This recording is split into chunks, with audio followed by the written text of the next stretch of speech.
Hello. इस chapter में मैं कवर करूंगा प्रोनाउंस। प्रोनाउंस को हिंदी में बोलते हैं सर्वनाम। प्रोनाउंस देखने से पहले, ये चैप्टर देखने से पहले आपको देखना है नाउन्स का वीडियो, क्योंकि अगर नाउन्स क्लियर होगा तो ही प्रोनाउंस क्लियर होगा। क्योंकि नाउन्स के स्थान पे जो शब्द आते हैं उन्हें प्रोनाउंस बोलते हैं। तो आपको सबसे पहले नाउन का वीडियो देखना है, उसके बाद प्रोनाउन का वीडियो देखना है। प्रोनाउन बोलते किसे हैं? प्रोनाउन वो शब्द हैं जो नाउन्स के स्थान पे लगते हैं, इसलिए इन्हें बोलते हैं प्रोनाउंस। फॉर एग्जाम्पल आप ये सेंटेंस देख सकते हैं, रमेश एक ग्रेट पेंटर है। रमेश बहुत अच्छा पेंटर है। रमेश नाम लिख दिया तो ये हो गया नाउन, क्योंकि पर्सन, प्लेस और थिंग का नाम होता है नाउन। लेकिन नाम ना लिख के अगर ही लिख दिया, he is a great painter, Ramesh को मैंने रिप्लेस कर दिया ही से, तो ही हो गया प्रोनाउन। तो नाउन के स्थान पे जो शब्द आते हैं वो हैं प्रोनाउन, संज्ञा के स्थान पे जो शब्द आते हैं वो होते हैं सर्वनाम।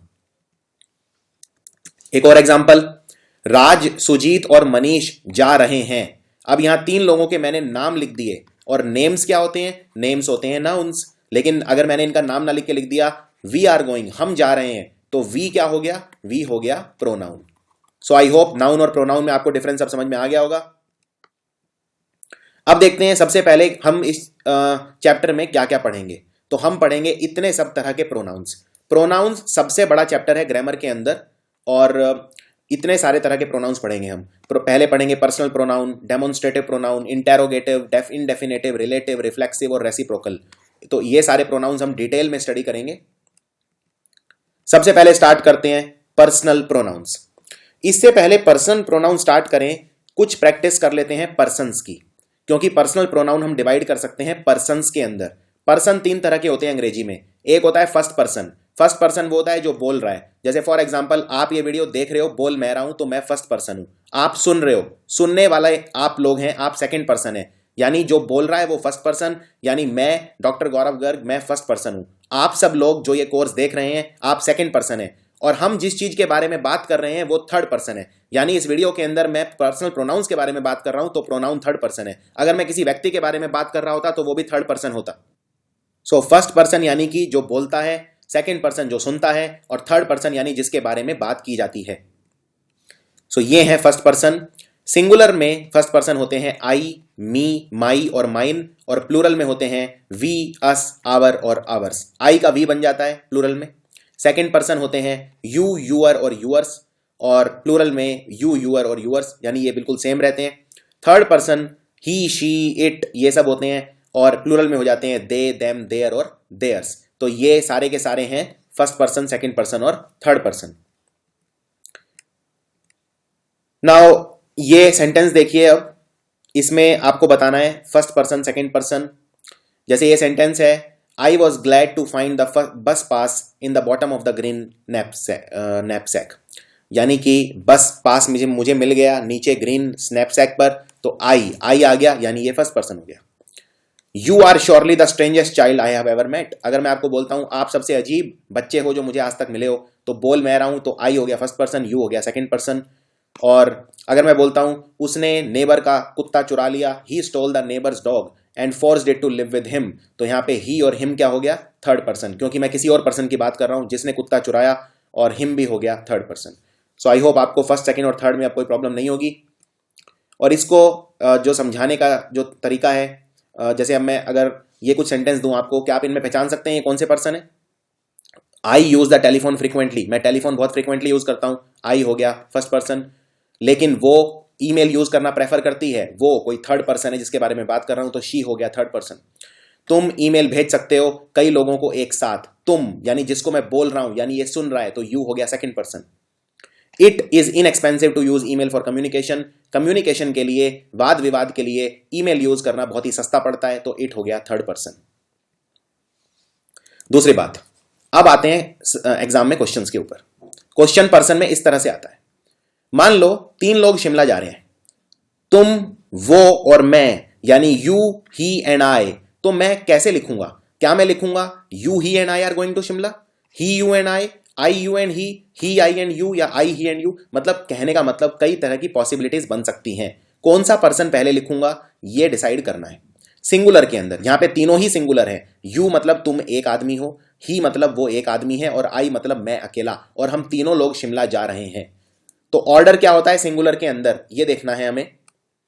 ये होता है ऑर्डर सिंगुलर के अंदर। सबसे पहले लिखते हैं सेकंड पर्सन, फिर लिखते हैं थर्ड पर्सन, फिर लिखते हैं फर्स्ट पर्सन। तो ऑर्डर है 2 3 1, यानी सही आंसर होगा you he and I are going to Shimla. अब यहां पर यू है सेकंड पर्सन, ही है थर्ड पर्सन और आई है फर्स्ट पर्सन। यानी आप ये नहीं लिख सकते कि I he and you are going to Shimla, आपको पहले यू लिखना पड़ेगा, फिर ही और फिर आई। इसी तरह से बताइए कौन सा ठीक है, he and I are best friends या I and he are best friend. वो और मैं बेस्ट फ्रेंड्स हैं, तो कैसे लिखेंगे, ही एंड आई या आई एंड ही। तो ऑर्डर अप्लाई कीजिए, ऑर्डर है 2 3 1। तो इसमें ही है थर्ड पर्सन, आई है फर्स्ट पर्सन, तो पहले थर्ड आता है फिर फर्स्ट आता है, यानी आंसर है he and I are best friends. अब बात करते हैं बहुवचन के अंदर। अभी तक तो हम देख रहे थे पर्सन सिंगुलर के अंदर, प्लूरल हो तो क्या होगा। मान लो बहुत सारे लोग शिमला जा रहे हैं, यानी तुम सब लोग यानी यू, वो सब लोग यानी दे, और हम सब लोग यानी वी, हम सब शिमला जा रहे हैं। तो आप कैसे लिखेंगे, you they and we, they you and we you and they, या यू वी एंड दे। कई सारी संभावनाएं बन सकती हैं फिर से, और ये सारे इस बार बहुवचन है। तो बहुवचन के अंदर जो ऑर्डर होता है वो होता है 1 2 3। बहुवचन में पहले लिखते हैं फर्स्ट पर्सन, फिर लिखते हैं सेकंड पर्सन और फिर लिखते हैं थर्ड पर्सन। तो इसका ऑर्डर हो जाएगा we you and they are going to Shimla. इसमें वी है फर्स्ट पर्सन, यू है सेकंड पर्सन और दे है third person. So I hope ये कंसेप्ट आपको एकदम क्लियर होगा। अब बात करते हैं पर्सनल प्रोनाउंस की डिटेल में। सबसे पहले होता है सब्जेक्टिव प्रोनाउन। ये इस चैप्टर की एकदम आत्मा है, एकदम रीढ़ की हड्डी है। अगर सब्जेक्टिव और ऑब्जेक्टिव प्रोनाउन आपने समझ लिए तो समझ लीजिए 99% काम प्रोनाउंस में खत्म।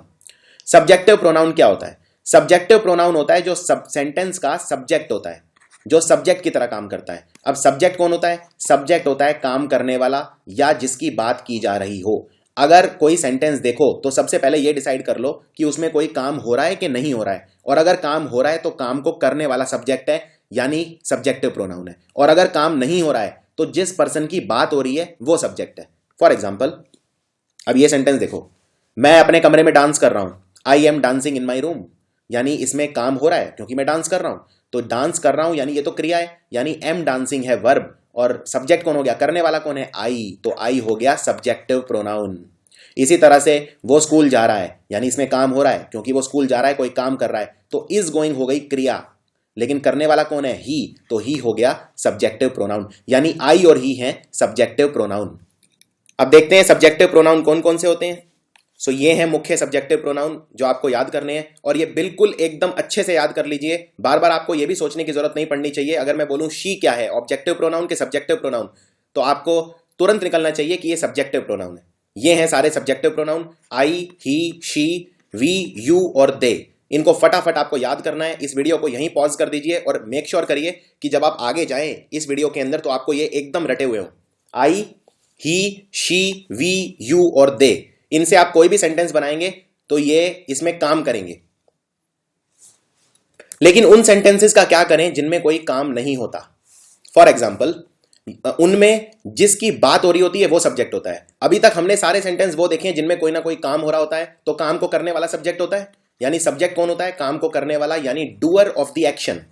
लेकिन जिन सेंटेंस में कोई काम नहीं हो रहा होता उनमें सब्जेक्ट होता है जिसकी बात हो रही होती है। फॉर एग्जाम्पल, किताब टेबल के ऊपर रखी है, इस सेंटेंस के अंदर the book is on the table, कोई काम नहीं हो रहा है लेकिन बुक की बात हो रही है तो बुक है सब्जेक्ट। इसी तरह मैं एक डॉक्टर हूं, सो आई एम अ डॉक्टर, इसमें भी कोई काम तो नहीं हो रहा, मैं सिर्फ बता रहा हूं कि मैं कुछ हूं, लेकिन आई, मेरी बात हो रही है तो आई है सब्जेक्ट। अब बात करते हैं दूसरे प्रोनाउंस की, जिनको बोलते हैं ऑब्जेक्टिव प्रोनाउंस या ऑब्जेक्ट प्रोनाउंस। ऑब्जेक्टिव प्रोनाउन वो हैं जो ऑब्जेक्ट का काम करते हैं, डायरेक्ट ऑब्जेक्ट या इनडायरेक्ट ऑब्जेक्ट। ऑब्जेक्ट कभी भी काम नहीं करता, सिर्फ एक्शन को रिसीव करता है। सब्जेक्ट हमेशा काम करता है। यह डिफरेंस है सब्जेक्ट और ऑब्जेक्ट के अंदर। ये देखिए सेंटेंस, उसने मुझे पुस्तक दी, she gave me the book. अब ये देने का काम पुस्तक का किसने किया, उसने, तो उसने काम किया यानी शी है सब्जेक्ट और मी है ऑब्जेक्ट। इसी तरह आई लव हर, मैं उससे प्यार करता हूं। अब इसमें आई है, मैं करता हूं तो आई सब्जेक्ट हो गया, और हर हो गया ऑब्जेक्ट। तो काम को करने वाला होता है सब्जेक्ट, और जो दूसरा पर्सन है जो वर्ब के बाद होता है वो होता है ऑब्जेक्ट। इसमें देखिए गेव वर्ब है और वर्ब के बाद क्या है, मी, तो वर्ब हो गए के बाद हमेशा होता है ऑब्जेक्ट और वर्ब के पहले हमेशा होता है सब्जेक्ट। इसी तरह हम उनकी मदद करेंगे, वी विल हेल्प देम, मदद कौन करेगा, हम, तो हम हो गए सब्जेक्ट करने वाले, और जिसकी करेंगे वो हो गया ऑब्जेक्ट। तो आई होप सब्जेक्ट और ऑब्जेक्ट आपको क्लियर होंगे।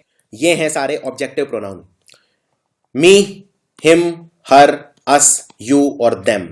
यू जो है ये सब्जेक्टिव प्रोनाउन का भी काम करता है, ऑब्जेक्टिव प्रोनाउन का भी काम करता है, दोनों है, दोनों में शब्द यू ही होता है। बाकी सारे अलग अलग हैं, मी, हिम, हर, अस और देम। और ये भी आप स्लाइड जब आगे जाएं तो मेक श्योर करिए ये आपको तुरंत याद हो। आगे सारा जो खेल चलेगा प्रोनाउन में वो सब्जेक्टिव और ऑब्जेक्टिव प्रोनाउन का चलेगा। तो ये है सब्जेक्टिव और ऑब्जेक्टिव प्रोनाउन। आई का बन जाता है मी, ही का बन जाता है हिम, शी का बन जाता है हर, वी का बन जाता है अस, यू ही रहता है, और दे का बन जाता है देम। तो ये स्लाइड आप अच्छे से याद कर लीजिए पहले 5 मिनट 10 मिनट लगा के, उसके बाद आगे बढ़िए।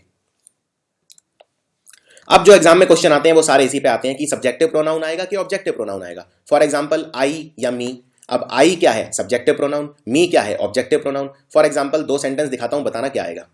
रमेश और मैं जापान जा रहे हैं। Ramesh and I are going to Japan या Ramesh and me are going to Japan. अब इसमें चॉइस है आई और मी के बीच में, यानी कि चॉइस है सब्जेक्टिव प्रोनाउन के बीच में और मी है ऑब्जेक्टिव प्रोनाउन। कैसे डिसाइड करें कि क्या आएगा? इसका आपको सबसे अच्छा और शॉर्टकट तरीका बताता हूं, 2 सेकंड के अंदर आंसर आ जाएगा। सबसे अच्छा तरीका है वर्ब को पहचान लो और वर्ब से पहले आएगा सब्जेक्ट, वर्ब के बाद आएगा ऑब्जेक्ट। सो ये है सबसे बेस्ट मेथड। ये आपका एक तरह से रामबाण का काम करेगा। शॉर्टकट, ट्रिक, एकदम ट्रिक है आपकी इंग्लिश के अंदर ये। सबसे पहले पहचानो सेंटेंस के अंदर क्रिया, वर्ब। और क्रिया क्या होती है? जो काम हो रहा होता है उसे क्रिया बोलते हैं। मैं स्कूल जा रहा हूं तो जा रहा हूं क्या है? क्रिया है। मैं खाना खा रहा हूं तो खा रहा हूं क्या है? क्रिया है। तो सबसे पहले वर्ब पहचान लो। वर्ब के पहले होता है सब्जेक्ट, वर्ब के बाद में होता है ऑब्जेक्ट। बस इससे सारे क्वेश्चन सॉल्व हो जाएंगे। अब देखिए, रमेश और मैं जापान जा रहे हैं, इसमें क्रिया क्या है? जा रहे हैं, यानी आर गोइंग क्रिया है, वर्ब। और ये वर्ब के पहले दिया है सेंटेंस में, यानी वर्ब के पहले क्या होता है? सब्जेक्ट। तो यानी मुझे सब्जेक्ट चाहिए। अब सब्जेक्ट क्या है? आई या मी? सब्जेक्टिव प्रोनाउन है आई, तो आंसर है आई, यानी आंसर है Ramesh and I are going to Japan. चलिए अब अगला सेंटेंस देखते हैं, इसमें पहचानिए क्या आएगा। सूरज और मैं स्कूल के अंदर बेस्ट फ्रेंड्स थे। तो सूरज एंड आई या Suraj and me were best friends in school. इसमें क्रिया पहचान लो। क्रिया क्या है? वर। वर है इसमें वर्ब, और वर्ब के पहले आएगा सब्जेक्ट, यानी मुझे इसमें सब्जेक्ट चाहिए क्योंकि ये वर्ब के पहले है सेंटेंस में। और सब्जेक्ट क्या है? आई या मी? सब्जेक्टिव प्रोनाउन होता है आई, सो आंसर है I. Suraj and I were best friends in school. कुछ और प्रैक्टिस करते हैं। 2 लड़कियां, प्रिया और वो, उसे रेकमेंड किया गया स्कॉलरशिप के लिए। 2 गर्ल्स, प्रिया एंड, आपको चॉइस दी है शी आएगा कि हर आएगा। वर रेकमेंडेड फॉर स्कॉलरशिप। अब इसमें वर्ब क्या है? आप जानते हैं वर्ब चेंज हो जाती है, प्रेजेंट, पास्ट, फ्यूचर, ये वर्ब डिसाइड करती है। तो इसमें लिखा है वर रेकमेंडेड, यानी ईडी लगा के इसको पास्ट टेंस बना दिया गया है। सो वर रेकमेंडेड है वर्ब, उनको रेकमेंड किया गया, कोई काम किया गया, यानी क्रिया है वर रेकमेंडेड। और इस सेंटेंस में ये वर रेकमेंडेड से पहले आया है, तो पहले आया मतलब क्या चाहिए? Subjective pronoun. तो सब्जेक्टिव प्रोनाउन क्या है? शी के हर, आपने अब तक याद कर लिया होगा, सब्जेक्टिव प्रोनाउन है शी, तो आंसर है शी। तो चलिए एक और सेंटेंस का अभ्यास करते हैं। प्रिंसिपल ने कहा मनोज और मुझे रिपेयर करने के लिए डैमेज जो ऑडिटोरियम की दीवार पर हुआ। अब देखिए, प्रिंसिपल ने कहा, यानी वर्ब क्या है? टोल्ड। और इस सेंटेंस में मुझे चॉइस दी है आई और मी के बीच में। ये सेंटेंस के अंदर टोल्ड के बाद आया है, यानी मनोज एंड डैश, ये टोल्ड के बाद है। वर्ब के बाद क्या आता है? ऑब्जेक्ट, यानी मुझे यहां क्या चाहिए? ऑब्जेक्ट। और आई और मी में ऑब्जेक्टिव प्रोनाउन कौन सा है? मी, तो इसका आंसर हो गया मी। एक और प्रैक्टिस करते हैं। बॉस ने कहा, the boss was worried that we या us secretaries wouldn't do the work without additional compensation. Boss worried थे कि हम सेक्रेटरी बिना कंपनसेशन के काम नहीं करेंगे। अब ये एक ट्रिकी सेंटेंस है, ये इतना आसान नहीं है सॉल्व करना, क्योंकि ये 2 सेंटेंस को मैंने मिला दिया है और ये 2 अलग अलग सेंटेंस हैं। तो पहला सेंटेंस है the boss was worried, boss चिंतित थे।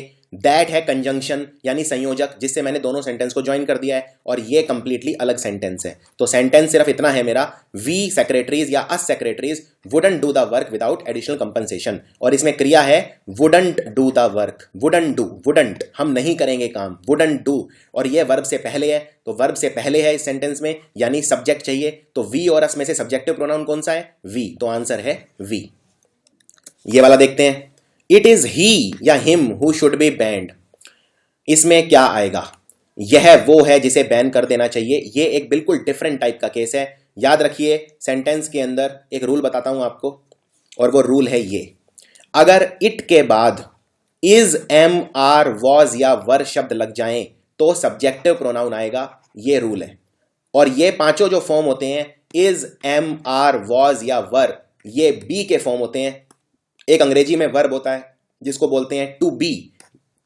बी मतलब किसी काम का होना। और इसके 5 फॉर्म होते हैं, इज, एम, आर, वॉज या वर। इज, एम और आर लगते हैं प्रेजेंट टेंस में, और वॉज और वर लगते हैं पास्ट टेंस में। और इट के बाद इन पांचों में से कोई भी शब्द आ जाए तो लगा दीजिए सब्जेक्टिव प्रोनाउन। ये आपका एक रूल है, ट्रिक है। अब इस सेंटेंस को पहले अटेम्प्ट करते हैं, इसमें क्या आएगा। अब इसमें इट के बाद इज आ गया, यानी इज, एम, आर, वॉज, वर में से इज आ गया, यानी सब्जेक्टिव प्रोनाउन लगेगा। सब्जेक्टिव प्रोनाउन क्या है, ही या हिम। आंसर है ही। सब्जेक्टिव प्रोनाउन होता है ही, ऑब्जेक्टिव प्रोनाउन होता है हिम। मुझे यहां चाहिए सब्जेक्टिव प्रोनाउन।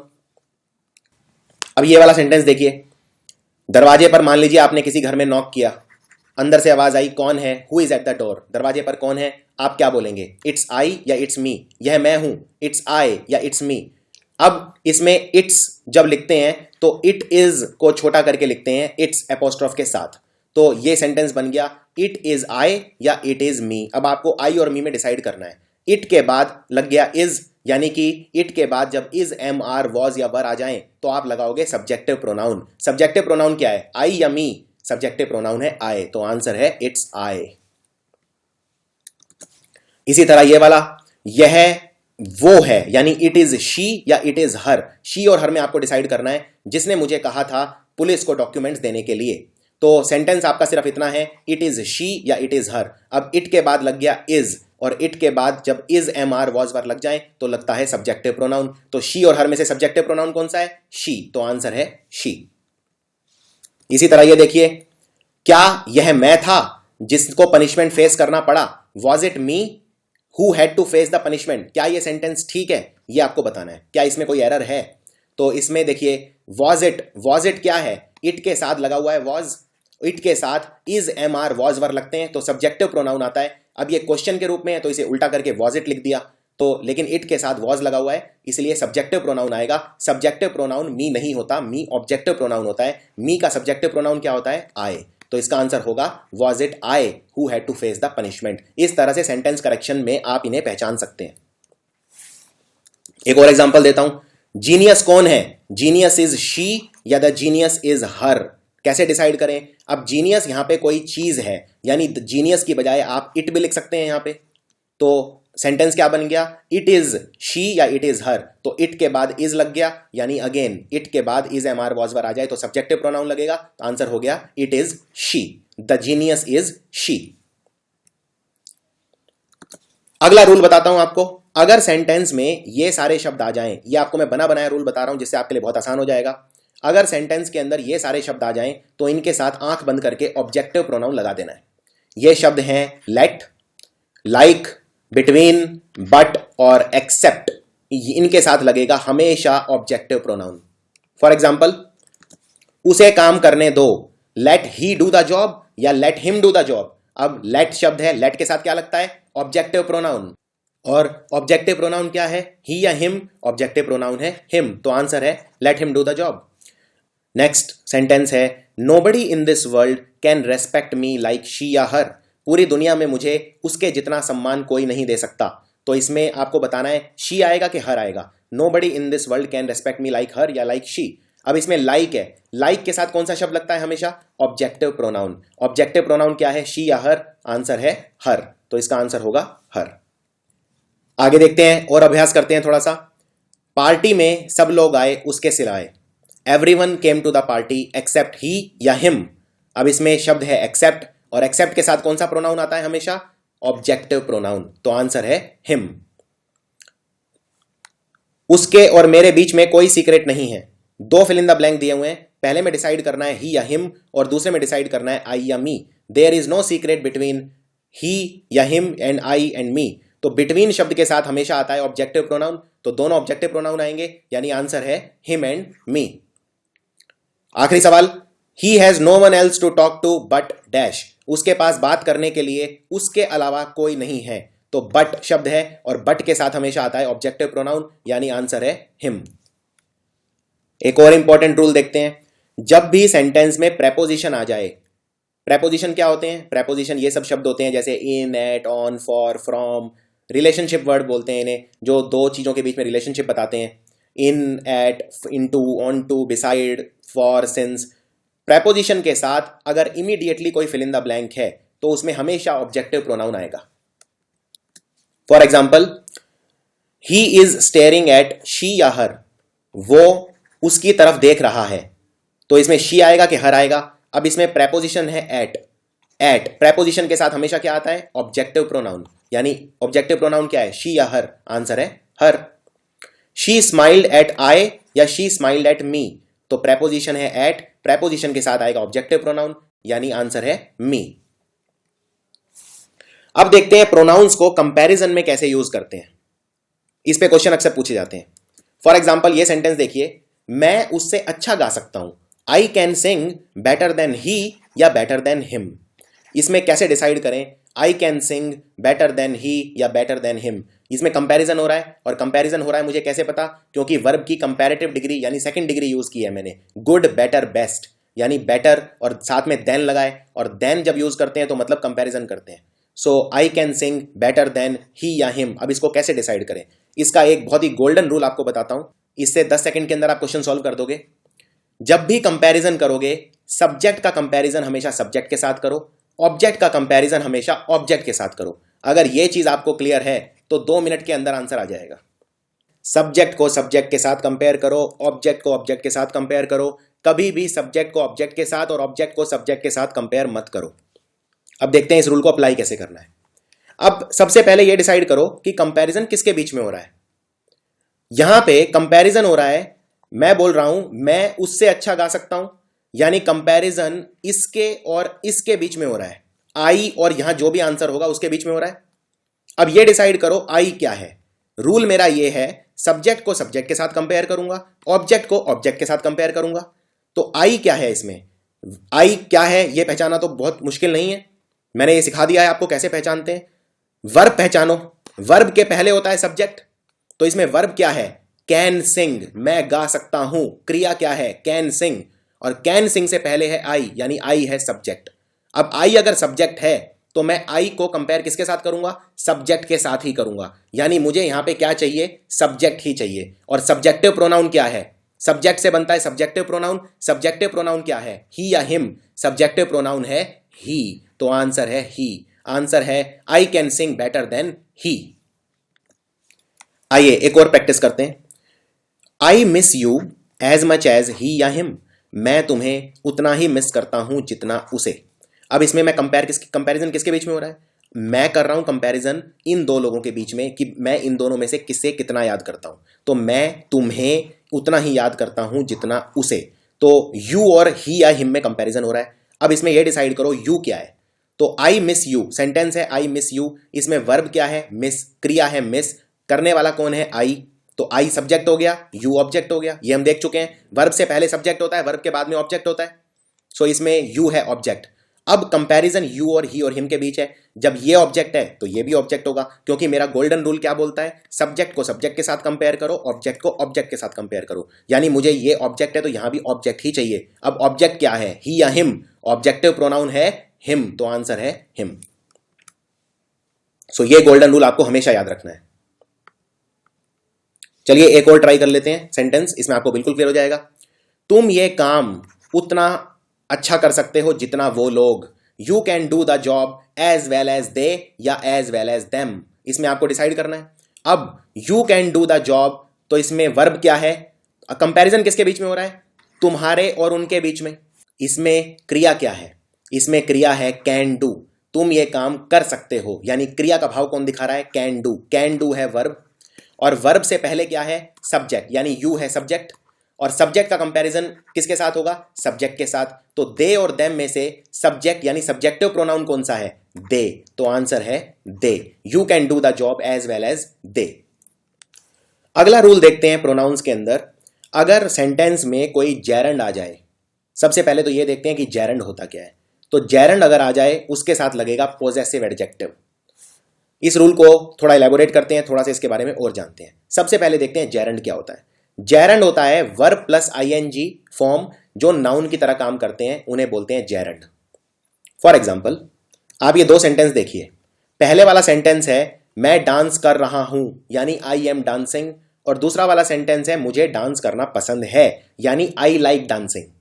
इनमें दोनों के अंदर ये वाला शब्द कॉमन है, डांसिंग और डांसिंग, लेकिन क्या यहां पे दोनों के अंदर डांसिंग एक ही चीज का काम कर रहा है? नहीं।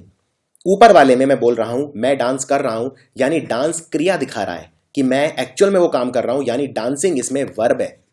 लेकिन नीचे वाले में डांसिंग वर्ब नहीं है, वर्ब है इसमें लाइक कि मैं पसंद करता हूं, यानी करने का भाव दिखा रहा है, पसंद करना, ना कि डांस करना। सो इसमें लाइक वर्ब है, डांसिंग इसमें नाउन का काम कर रहा है। और ये डांसिंग है तो वर्ब, दिखता तो बिल्कुल वर्ब जैसा है, लेकिन काम किसका कर रहा है? नाउन जैसा। तो जब वर्ब प्लस आईएनजी यानी यहां पे डांस प्लस आईएनजी नाउन का काम करते हैं, तब उन्हें बोलते हैं जेरेंड। फॉर एग्जाम्पल, एक और अच्छे तरीके से आपको समझाता हूं। ये वाला सेंटेंस देखिए, मुझे चॉकलेट्स पसंद है यानी आई लाइक चॉकलेट्स। अब इसके अंदर आई लाइक चॉकलेट में बताइए आई लाइक और चॉकलेट क्या क्या है। मुझे चॉकलेट पसंद है यानी कोई काम हो रहा है, पसंद करना, पसंद करने वाला कौन? आई, यानी आई हो गया सब्जेक्ट, लाइक हो गया वर्ब, और चॉकलेट हो गई कोई वस्तु, और वस्तु क्या होती है? नाउन, यानी चॉकलेट हो गया नाउन। पर्सन, प्लेस और थिंग होती है नाउन। तो आई लाइक चॉकलेट में आई सब्जेक्ट, वी वर्ब और चॉकलेट नाउन। चलो चॉकलेट को मैं रिप्लेस कर देता हूं किसी और शब्द से, आई लाइक चेयर, मुझे कुर्सियां पसंद है। तो अगेन आई हो गया सब्जेक्ट, लाइक हो गया वर्ब और चेयर हो गया नाउन। मुझे दूध पसंद है, आई हो गया सब्जेक्ट, लाइक हो गया वर्ब, मिल हो गया नाउन। मुझे डांसिंग पसंद है, आई हो गया सब्जेक्ट, लाइक हो गया वर्ब और डांसिंग हो गया नाउन। अब आपको समझ में आया, डांसिंग वर्ब नहीं है, डांसिंग नाउन है। एक नाउन को दूसरे नाउन से रिप्लेस करता गया मैं, I like I like I like I like, और यहां पे मिल्क को मैंने रिप्लेस कर दिया डांसिंग से, तो वर्ब भी नाउन का काम करने लगा। जब वर्ब नाउन का काम करने लगा उसे बोलते हैं जेरेंड। फॉर एग्जाम्पल, अब ये वाला सेंटेंस देखिए, आई एम वॉकिंग, इसमें वॉकिंग वर्ब है क्योंकि मैं वॉक कर रहा हूं यानी क्रिया दिखा रहा है। लेकिन अगर मैं बोलता हूं walking is good for health, यानी something is good for health, कोई चीज है जो सेहत के लिए अच्छी है। समथिंग, थिंग क्या होता है? थिंग हमेशा नाउन होता है, वस्तु हमेशा नाउन होती है, यानी यहां पे वॉकिंग वर्ब नहीं है, वॉकिंग क्या है? नाउन है। सो यहां पे भी वॉकिंग दिखती तो वर्ब जैसी है क्योंकि इसके अंदर आईएनजी लगा है, लेकिन काम नाउन का कर रहा है। दूसरे शब्दों में कहा जाए तो ये जेरेंड है। जब वर्ब नाउन का काम करता है उसे बोलते हैं जेरेंड। अब ये दो सेंटेंस हैं, आपको बताना है क्या आएगा। My father doesn't like me dancing या my father doesn't like my dancing, मेरे पापा को मेरा डांस करना पसंद नहीं है। तो क्या लिखेंगे आप? मी डांसिंग के माई डांसिंग, या दोनों ठीक है? अब देखिए इसमें डांसिंग क्या है पहले ये समझ लेते हैं। मेरे पापा को मेरी कोई चीज पसंद नहीं है, यानी समथिंग उन्हें पसंद नहीं है। यहां पे समथिंग क्या है? डांसिंग। समथिंग क्या है? लेकिन समथिंग होता है नाउन क्योंकि ये थिंग है, थिंग मतलब वस्तु है। हो सकता है मेरे पिता को डांस के अलावा कोई और चीज पसंद ना आती, हो सकता है उन्हें मेरे कपड़े पसंद नहीं आते, तो मैं यहां पे क्लोथ्स लिख सकता हूं क्योंकि समथिंग मैं एक नाउन को दूसरे नाउन से रिप्लेस कर सकता हूं। जैसे मैंने देखा था I like chairs, I like chocolates, तो एक नाउन को दूसरे नाउन से रिप्लेस किया जा सकता है। यहां पे डांसिंग क्या है? डांसिंग है समथिंग यानी कि नाउन, यानी कि मैं डांसिंग को क्लोथ से रिप्लेस कर देता हूं। तो सेंटेंस क्या बन गया? My father doesn't like me clothes या my father doesn't like my clothes. अब आपके लिए आसान हो जाएगा, आंसर क्या होगा? My father doesn't like my clothes, यानी कि इसमें भी आंसर क्या होगा? My father doesn't like my dancing. So answer है बी। अब ये बताइए इनमें क्या कौन सा ठीक है? I do not like you going to the party या I do not like you are going to the party. इसमें मैं बोल रहा हूं कि मुझे तुम्हारा पार्टी में जाना बिल्कुल पसंद नहीं है। I do not like you going to the party, यानी मुझे तुम्हारी कोई चीज पसंद नहीं है, यानी कोई समथिंग पसंद नहीं है। और वो समथिंग क्या है यहां पे? Going to the party.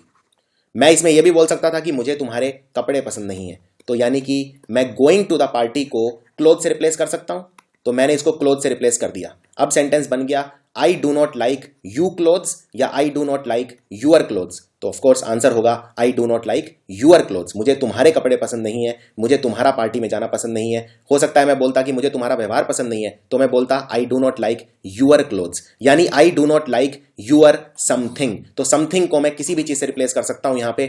तो यहां पे मैंने समथिंग को रिप्लेस कर दिया गोइंग टू द पार्टी। दूसरे शब्दों में कहा जाए तो गोइंग टू द पार्टी यहां पे नाउन का काम कर रहा है, यानी जेरेंड है। और जेरेंड के साथ क्या लगाता हूं मैं? पोजेसिव एडजेक्टिव, यानी यूअर, माई, ये सब शब्द लगेंगे जेरेंड के साथ।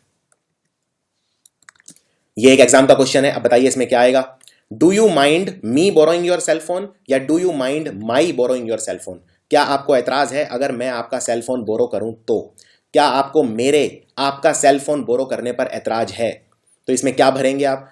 क्या आपको मेरी किसी चीज पर ऐतराज है? और वो कोई चीज क्या है यहां पे? बोरोइंग योर सेलफोन, यानी बोरोइंग योर सेलफोन यहां पे है समथिंग। सो समथिंग यानी नाउन, यानी वर्ब यहां पे नाउन का काम कर रही है। सो यहां पे ये जेरेंड का काम कर रही है, यानी सब बोरोइंग योर सेलफोन यहां पे है जेरेंड। और जेरेंड के साथ क्या यूज करता हूं? पोजेसिव एडजेक्टिव, यानी यूज करूंगा माई। एक और तरीका है वरना बोरोइंग योर सेलफोन की बजाय यहां पे क्लोथ्स लिख दीजिए।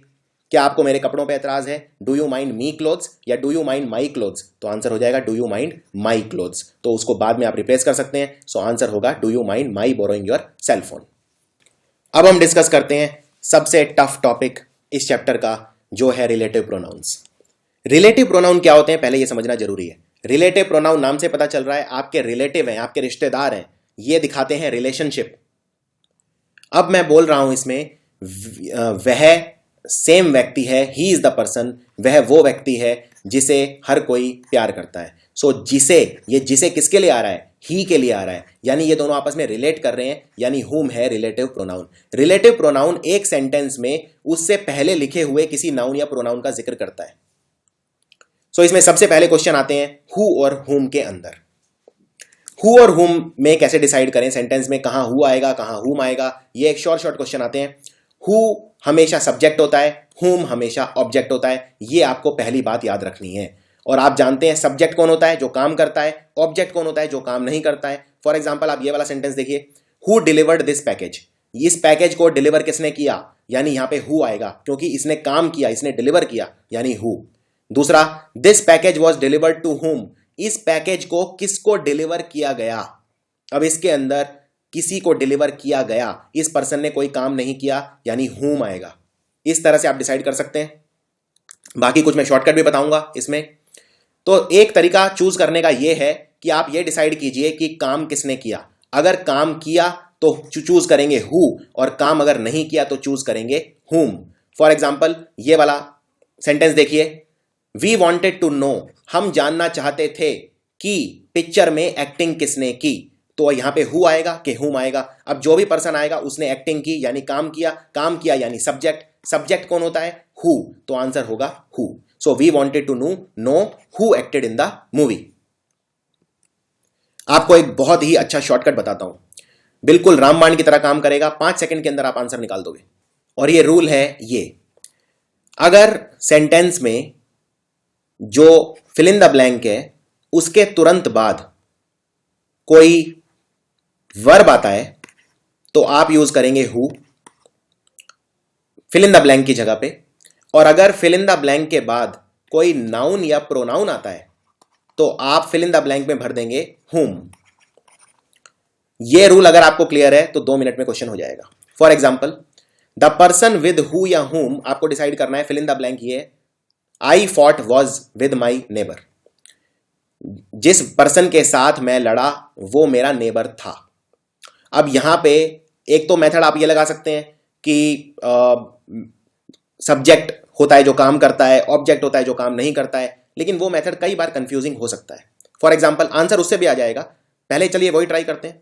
तो जिस पर्सन के साथ मैं लड़ा, यानी काम किसने किया? मैंने। लड़ाई किसने की? मैंने। उसने तो कुछ नहीं किया, तो आंसर हो गया हुम, क्योंकि हुम मुझे ऑब्जेक्ट चाहिए यहां पे, क्योंकि लड़ा तो मैं, उसने तो कुछ नहीं किया, तो ये जो पर्सन है इसने कुछ नहीं किया, यानी हुम आएगा। अगर काम करता तो हुआ था। एक तो तरीका हो गया ये। और दूसरा शॉर्टकट ट्रिक, एग्जाम में आपके पास उतना टाइम नहीं होगा इस क्वेश्चन के लिए बहुत ज्यादा समय देने का, तो 5 सेकंड में कैसे आंसर निकालें। फिल इन द ब्लैंक है ये हु या हुम, और हु या हुम के बाद क्या दिया है? आई। और आई क्या है? प्रोनाउन, सरनाम है आई। तो प्रोनाउन जब लगेगा तो आप क्या लगाएंगे? हुम। फिल इन द ब्लैंक के बाद अगर नाउन या प्रोनाउन लग गया तो लगाएंगे हुम, और अगर क्रिया लग गई तो लगाएंगे हु। फॉर एग्जाम्पल अब इसको देखिए, he is the person who या हुम आई वॉज टॉकिंग अबाउट, यह वो व्यक्ति है जिसके बारे में मैं बात कर रहा था। फिल इन द ब्लैंक है ये हु या हुम, और फिल इन द ब्लैंक के बाद क्या लगा है? आई। आई क्या है? प्रोनाउन। प्रोनाउन है यानी यहां पे क्या आएगा? हुम। सो आंसर है हुम। नाउन और प्रोनाउन अगर आएगा तो लगेगा हुम। दूसरा, by dash was the Ramayana written. अब इसके अंदर बाय दिया है, बाय है प्रेपोजिशन, और एक रूल ये भी है जब भी प्रेपोजिशन लग जाए, प्रेपोजिशन के इमीडिएटली बाद फिल इन द ब्लैंक आ जाए तो हमेशा आंख बंद करके लगा देना हुम। तो इसका आंसर हो गया हुम। प्रेपोजिशन के बाद हमेशा लगता है हुम। फॉर एग्जाम्पल ये देखिए, तुम किसकी तरफ देख रहे हो? एट हु या at whom are you staring? इसमें प्रेपोजिशन है एट, प्रेपोजिशन के इमीडिएटली बाद फिल इन द ब्लैंक है, इसके अंदर क्या लिखेंगे? प्रेपोजिशन के बाद हमेशा आता है हुम। सो आंसर हो गया at whom are you staring. इसको नॉर्मल मेथड से भी किया जा सकता है। फॉर एग्जाम्पल, तुम किसकी तरफ देख रहे हो, यानी तुम जिसकी तरफ देख रहे हो वो तो कोई काम नहीं कर रहा, क्योंकि काम कौन कर रहा है? यू। यानी वहां पे सब्जेक्ट चाहिए या ऑब्जेक्ट, तो काम तो नहीं कर रहा, सब्जेक्ट काम करता है, ऑब्जेक्ट काम नहीं करता, यानी मुझे ऑब्जेक्ट चाहिए यहां पे, तो आंसर हो गया हुम। इसी तरह से ये देखते हैं, गिव इट टू हुएवर या हुमेवर यू वांट। ये उसे दे दो जिसे चाहिए। अब इसके अंदर गिव इट टू हुएवर या हुमेवर यू वांट, ये वांट कौन कर रहा है? ये चाह कौन रहा है? तुम। यानी जिस पर्सन को दे रहे हो वो तो कुछ नहीं चाह रहा, यानी वो सब्जेक्ट होगा या ऑब्जेक्ट होगा? वो होगा ऑब्जेक्ट, यानी आंसर होगा हुमेवर। वरना अपने रूल से भी कर सकते हैं। ये फिल इन द ब्लैंक है, और फिल इन द ब्लैंक के बाद दिया है यू। यू क्या है? प्रोनाउन, सर्वनाम, और प्रोनाउन जब भी आ जाएगा तो ऑटोमेटिक लग जाएगा हुम। इसी तरह से ये वाला देखते हैं, give it to whoever wants it या हुमेवर वांट्स इट, उसे दे दो जिसे चाहिए। गिव इट टू हुएवर या हुमेवर वांट्स इट। सो अब इसमें कैसे डिसाइड करें? अब ये फिल इन द ब्लैंक है, और फिल इन द ब्लैंक के बाद है वांट्स, और वांट्स क्या है? वर्ब। तो फिल इन द ब्लैंक के बाद जब वर्ब आ जाती है तो आप लगाओगे हु, यानी आंसर हो गया हुएवर। वरना एक और तरीका करने का, give it to whoever wants it, यहां पे जो ये पर्सन है ये चाह रहा है, मैं बोल रहा हूं ये उसे दे दो जिसे चाहिए, यानी जिस पर्सन की बात हो रही है वो कोई काम कर रहा है, वो चाह रहा है कोई चीज, यानी काम कर रहा है, यानी सब्जेक्ट है। सब्जेक्ट क्या होता है? हु या हुम। सब्जेक्ट हमेशा होता है हु, सो आंसर है हुएवर। जब एग्जाम में क्वेश्चन आते हैं तो जरूरी नहीं है कि सिर्फ फिल इन द ब्लैंक आएंगे कि हु या हुम आपको भरना है और आपको डिसाइड करना है। क्वेश्चन किसी भी तरह से आ सकता है। फॉर एग्जाम्पल ये क्वेश्चन देखिए, we need someone to jump into the tank with the shark who is absolutely fearless. यानी कि हमें कोई पर्सन चाहिए, समवन, हमें कोई चाहिए जो टैंक के अंदर कूद जाए शार्क के साथ, जो एकदम फियरलेस हो। अब इसमें सेंटेंस में क्या गलती है? देखिए इस सेंटेंस में गलती ये है कि इसमें जो ये फियरलेस है ये क्या है? क्या ये फियरलेस पर्सन है जो कूदने के लिए चाहिए, या ये शार्क मछली है? तो ये फियरलेस है पर्सन जो मुझे कूदने के लिए चाहिए। मैं इसमें बोलना चाह रहा हूं मुझे कोई ऐसा व्यक्ति टैंक में कूदने के लिए चाहिए जो एकदम साहसी हो, क्योंकि टैंक के अंदर शार्क मछली है। सो इसमें जो मैंने प्लेसमेंट किया है सेंटेंस का वो अच्छा नहीं किया, इसलिए सेंटेंस गलत है। इसमें जो ये हु इज एब्सोल्युटली फियरलेस है ये मैंने शार्क के बाद लिखा है, यानी ऐसा लग रहा है कि ये जो साहसी है ये शार्क है, लेकिन ये साहसी शार्क नहीं है। यानी हु रिलेटिव प्रोनाउन मुझे सही जगह पे लगाना है, और वो सही जगह कौन सी है? वो सही जगह है ये, क्योंकि ये हु समवन के लिए यूज हुआ है। यानी इस सेंटेंस को रिफ्रेज करके मैं ऐसे लिखूंगा, we need someone who is absolutely fearless. हमें कोई चाहिए जो एकदम निडर हो, to jump into the tank with the shark. तो कुछ और सवाल देखते हैं आप गलती बता पाते हो कि नहीं। अगला सवाल है, Maria bought cotton candy from a girl at the fair that was way too sweet. Maria ने एक टॉफी खरीदी, कॉटन कैंडी खरीदी एक लड़की से जो मेले में थी, जो बहुत ज्यादा स्वीट थी। अब यहां पे ये that was way too sweet किसके लिए यूज हुआ है ये आपको बताना है। क्या ये मेले के लिए यूज हुआ है, या ये टॉफी जो खरीदी उसके लिए यूज हुआ है? ऑफ कोर्स ये टॉफी के लिए यूज हुआ है। टॉफी बहुत ज्यादा मीठी थी, इट वॉज जरूरत से ज्यादा मीठी थी, it was way too sweet. तो यहां पे that was way too sweet कहां लगेगा? ये सेंटेंस के आखिरी में नहीं लगेगा, क्योंकि अगर सेंटेंस के आखिरी में लगा दिया इसका मतलब है ये मेला, fair was way too sweet, ये दैट फेयर के लिए आया है, लेकिन ये दैट फेयर के लिए नहीं आया, ये रिलेटिव प्रोनाउन आया है कैंडी के लिए। सो इस सेंटेंस को मैं लिखूंगा, Maria bought cotton candy that was way too sweet from a girl at the fair. इसी तरह एक और सेंटेंस देखते हैं, I would like to hire someone to feed and train our horse who doesn't smoke.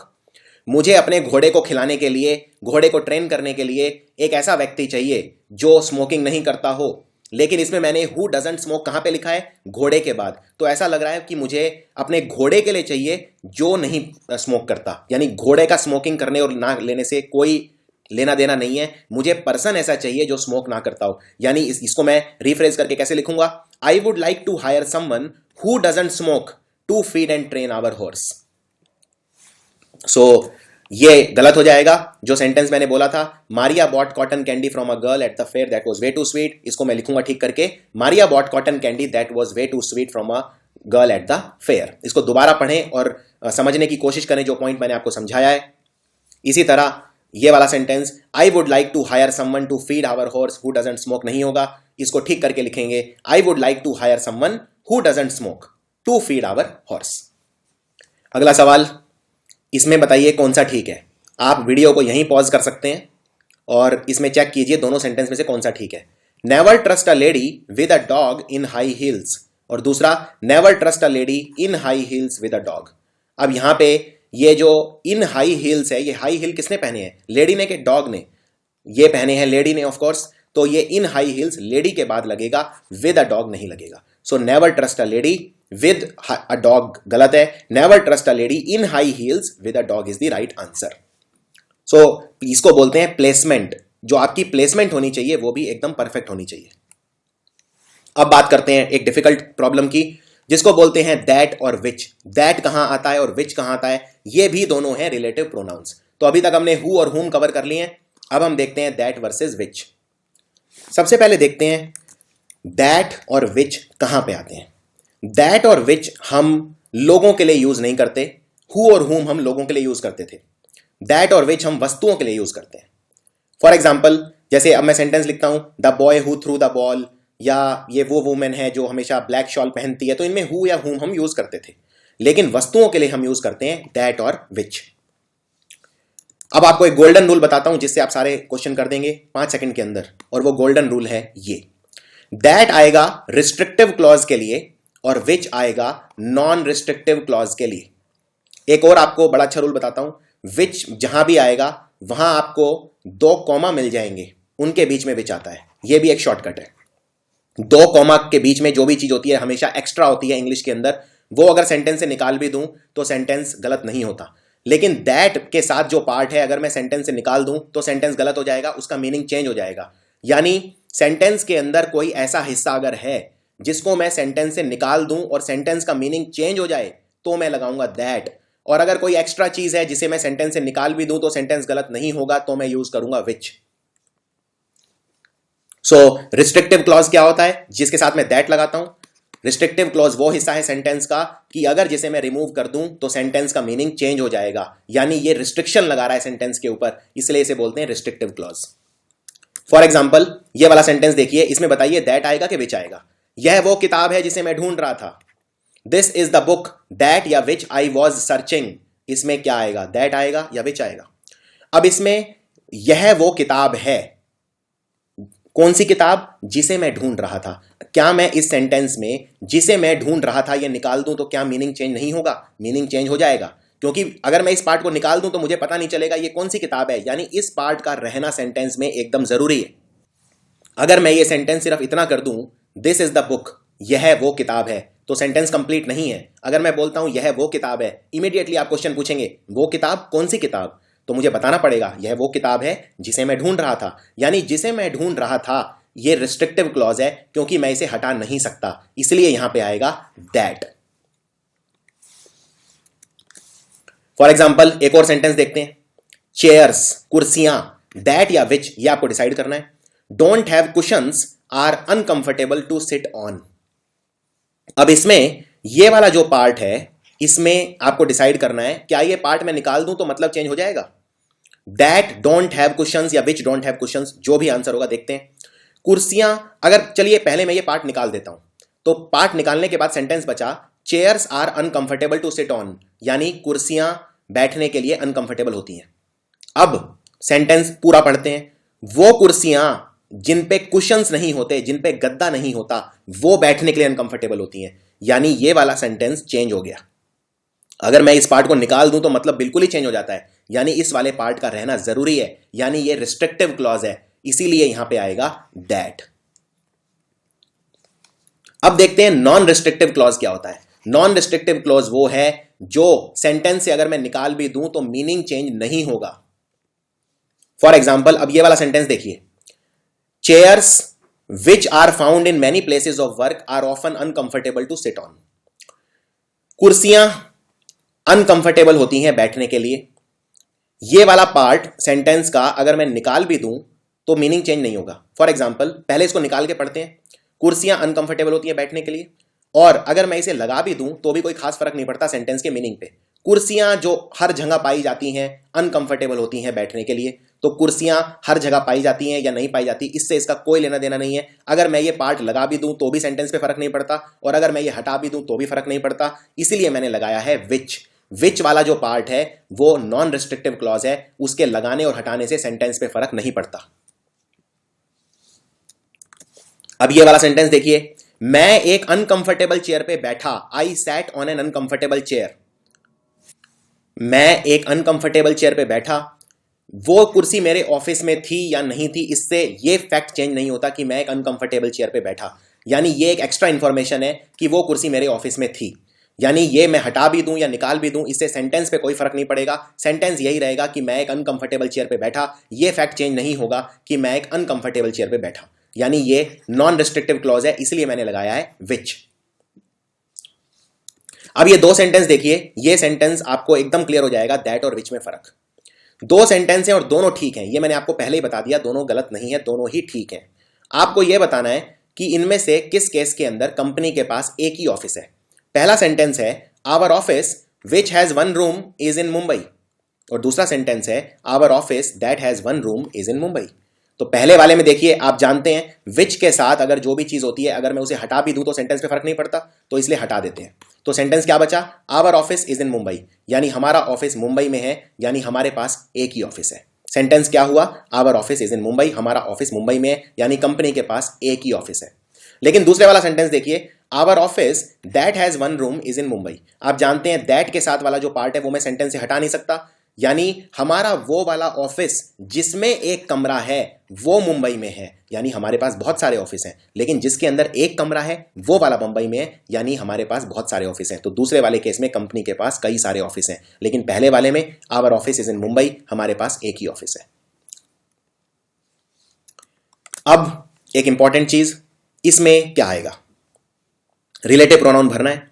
The man and his dog, who whom that या विच, चार options आपको दिए हैं, हु हुम दैट या which I saw yesterday have been kidnapped. कल मैंने एक आदमी को देखा और उसके कुत्ते को देखा, जिन्हें मैंने देखा था वो आज किडनैप हो गए हैं, दोनों के दोनों।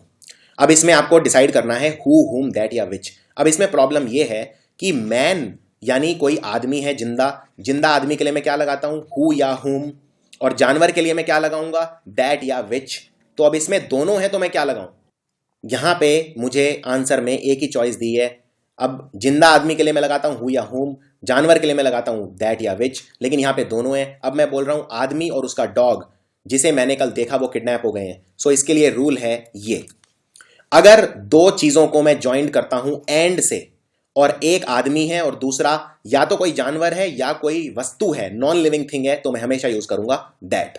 सो इसका आंसर होगा the man and his dog that I saw yesterday have been kidnapped.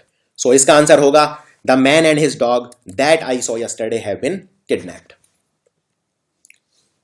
एक और रूल इंपॉर्टेंट, जब भी सुपरलेटिव डिग्री यूज करता हूं तो हमेशा दैट लगाऊंगा, तब मैं हु या हुम नहीं लगाऊंगा, चाहे पर्सन जिंदा ही क्यों ना हो, चाहे कोई लिविंग पर्सन क्यों ना हो, चाहे कोई आदमी औरत या इस तरह का पर्सन क्यों ना हो जिसके साथ मैं हु या हुम लगाता हूं। सुपरलेटिव में हु या हुम नहीं लगाऊंगा, मैं दैट लगाऊंगा। For example, mister Sharma is the most hardworking person that I have seen in my life. Mister Sharma सबसे ज्यादा हार्डवर्किंग पर्सन है जो मैंने अपनी जिंदगी में देखे हैं। तो यहां पे मैं ये नहीं लिखूंगा mister Sharma is the most hardworking person whom I have seen in my life, no, मैं लगाऊंगा that I have seen in my life. क्यों, क्योंकि यहां पर लिखा है मैंने मोस्ट हार्डवर्किंग। ये जो शब्द होते हैं मोस्ट के साथ जो शब्द आते हैं ये सुपरलेटिव होते हैं, या फिर वर्ब की थर्ड डिग्री में जो होते हैं वो सुपरलेटिव होते हैं। जैसे गुड, बेटर, बेस्ट, बेस्ट हो गया सुपरलेटिव डिग्री या थर्ड डिग्री। इसी तरह से most beautiful, most intelligent, smartest, thinnest, tallest, ये जो एस्ट वाले शब्द हैं ये सारे सुपरलेटिव डिग्री होते हैं, और सुपरलेटिव डिग्री के साथ हमेशा आपको याद रखना है दैट लगेगा। फॉर एग्जाम्पल एक और एग्जाम्पल देखते हैं। She is the smartest women that we have witnessed. वो सबसे स्मार्ट लड़की है जो हमने आज तक देखी है। She is the smartest women that we have witnessed. अगला रूल देखते हैं। अगर आपको शब्द दिया है ऑल, ऑल मतलब सब कुछ, लेकिन अगर यहां ऑल का मतलब नॉन लिविंग थिंग से है, देखिए ऑल जो शब्द होता है ये लिविंग चीज के लिए भी यूज हो सकता है और ये वस्तु के लिए भी यूज हो सकता है। अगर ऑल वस्तु के लिए यूज हो रहा है तो ऑल के साथ हमेशा दैट लगेगा। फॉर एग्जाम्पल एक कहावत है, हर चमकती चीज सोना नहीं होती, all that glitters is not gold. तो ऑल के साथ क्या लगा है यहां पे? दैट। ऑल के साथ दैट लगेगा अगर यहां पे सेंस किसी वस्तु का है। तो मैं बोल रहा हूं हर चमकती चीज सोना नहीं होती, यानी हर जो चीज चमकती है वो नॉन लिविंग चीज है, तो नॉन लिविंग चीज का जिक्र कर रहा हूं यानी लगेगा दैट।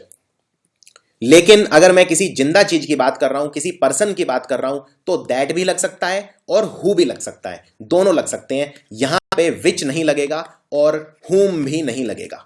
फॉर एग्जाम्पल मैं बोल रहा हूं कि जो भी लोग इंटरेस्टेड हैं पार्टी में आने के लिए वो तुरंत ट्रेन में चढ़ सकते हैं। अब इसमें मैं बोल रहा हूं ऑल हु या that are interested to come to the party. यहां पे हु भी ठीक है और दैट भी ठीक है, क्योंकि यहां पे जो ऑल है ये पर्सन के लिए यूज हुआ है, तो दैट भी चलेगा और हु भी चलेगा। अब देखते हैं एक सेंटेंस और आपको बताना है क्या इसमें कोई गलती है। सेंटेंस है, ये जो भीड़ है इसमें तुम्हारी बहन कौन है? Who is your sister in the crowd. मान लीजिए ये 4 लड़कियां हैं एक भीड़ में, या 10 लड़कियां हैं या 50 लड़कियां हैं, और मैं पूछ रहा हूं इनमें से तुम्हारी बहन कौन है। तो क्या मैं ऐसे बोल सकता हूं who is your sister in the crowd? मैं इसमें ऐसे नहीं बोल सकता। अगर मान लीजिए मैं एक नॉर्मल केस में पूछ रहा हूं कि तुम्हारी बहन कौन है, तो मैं बोल सकता हूं हु इज योर सिस्टर, तुम्हारी बहन कौन है। लेकिन अगर मैंने ऑप्शंस दिए हैं, जैसे यहां पे क्राउड है, पूरी भीड़ खड़ी हुई है और भीड़ में बहुत सारी लड़कियां हैं, यानी बहुत सारे ऑप्शंस हैं। जब बहुत सारे ऑप्शंस के अंदर मैं एक ऑप्शन सिलेक्ट करता हूं तो हमेशा यूज करता हूं विच, तब मैं हु यूज नहीं करूंगा। सो इसका आंसर क्या होगा? Which is your sister in the crowd. क्यों? क्योंकि मैंने बहुत सारे ऑप्शंस दिए और उनमें से पूछा इनमें से तुम्हारी बहन कौन है। जब बहुत सारे ऑप्शंस में से एक ऑप्शन सिलेक्ट करना होता है तो मैं यूज करता हूं विच, ना कि हु। फॉर एग्जाम्पल इसमें बताइए क्या आएगा। फॉर एग्जाम्पल एक और सेंटेंस देखते हैं। इसमें आपको बताना है कि विच आएगा कि हु आएगा। सेंटेंस है, इन सब नौकरों में सबसे अच्छा खाना कौन सा बनाता है? विच या who of these servants कुक्स the best. अब मान लीजिए 4 नौकर हैं और मैं पूछ रहा हूं इन चारों नौकरों में से खाना कौन सा अच्छा बनाता है, यानी मैंने 4 ऑप्शंस दिए हैं और अब मैं आपको एक पहचानने को कह रहा हूं, यानी जब 4 ऑप्शंस में से मैं एक को सिलेक्ट करूंगा तो आंसर होगा विच। अगला शब्द देखते हैं हुज। हुज एक ऐसा शब्द है जिसका मतलब होता है किसका या जिसका। फॉर एग्जाम्पल यह किताब किसकी है? Whose book is this. मैं सवाल पूछ रहा हूं हुज बुक इज दिस, यह किताब किसकी है? तो हुज का इस्तेमाल यहां पे हुआ है किसका के रूप में। एक बात आपको याद रखनी है, हुज का इस्तेमाल मैं सिर्फ पर्सन के लिए करता हूं, किसी और चीज के लिए नहीं करता। यानी मैं यहां पूछ रहा हूं यह किताब किसकी है, यानी किताब का ओनर कोई व्यक्ति है, इसलिए मैं हुज यूज कर रहा हूं। अगर ओनर व्यक्ति नहीं होगा तो मैं हुज यूज नहीं करूंगा। हुज का इस्तेमाल सिर्फ लोगों के लिए यूज होता है। जैसे एक सेंटेंस आपको दिखाता हूं, गंगा एकमात्र ऐसी नदी है जिसका ओरिजिन पता नहीं है, यानी कहां से निकलती है कोई नहीं जानता। यह एक हाइपोथेटिकल सेंटेंस है। क्या यह सेंटेंस एकदम गलत है? क्यों? Ganga is the only river whose origin is unknown. Ganga कोई व्यक्ति नहीं है, इसलिए मैं हुज का इस्तेमाल नहीं कर सकता, तो यह गलत हो जाएगा।